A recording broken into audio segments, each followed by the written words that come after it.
Member of the House Judiciary Committee, Virginia Congressman Ben Cline joins me. Good evening, sir.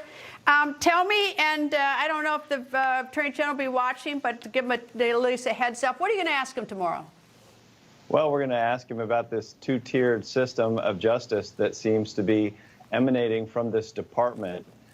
For years, his department has been targeting conservatives, whether it's the president, whether it's parents seeking to exercise their First Amendment rights at school board hearings, whether it's Catholics seeking to exercise their First Amendment right to freedom of religious expression. And instead, we get, on the other side, a slow walk of the Hunter Biden investigation by Mr. Weiss, who was trying to craft a sweetheart deal and happens to be the one that he appoints as the special counsel to further that investigation. You know what I'd be curious about if I were a member of the House Judiciary Committee and on the right side of the desks in the hearing room, I would want to know if during the impeachment inquiry, whether or not he intends to enforce any subpoenas that come out of the committees that are doing the investigation or not, because he is the stopgap. Because if you subpoena someone and the Justice Department doesn't enforce it, that stops the inquiry. So I would want to know ahead of time what his standard is for enforcement of any subpoenas that might come out of the committee.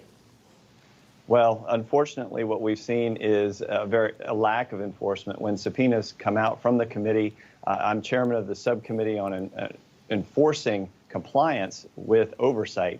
And so we have seen time and time again his department refuse to But this would be your chance to find a standard. But this is to be your channel. He's sitting there under oath. You say, what is your standard for making a decision on what subpoena is coming out of Congress that you will seek to enforce by taking to court or not? I mean, this is your one chance. Excellent question. And in fact, we're prepping legislation that would actually deny salaries to federal employees who are convicted of contempt of Congress for failing to follow a duly issued subpoena from a congressional committee. I'd also want to know, the David Weiss thing is baffling to me. I would want to know, why did you make him special prosecutor when first he'd offered no deal? I mean, he was giving him a complete walk away last fall. Then when he got caught with his pants down after the whistleblowers testified, he suddenly gives the sweetheart deal. And then he doesn't even know how to write a plea agreement because he tries to tuck in there this immunity thing. The federal judge says, what is this? And it blows up. And what does he do? He gets appointed special counsel. I mean, why? I mean, I would like to know what in the world went through the Attorney General with thousands of lawyers and prosecutors out there, why he thought this was the best one.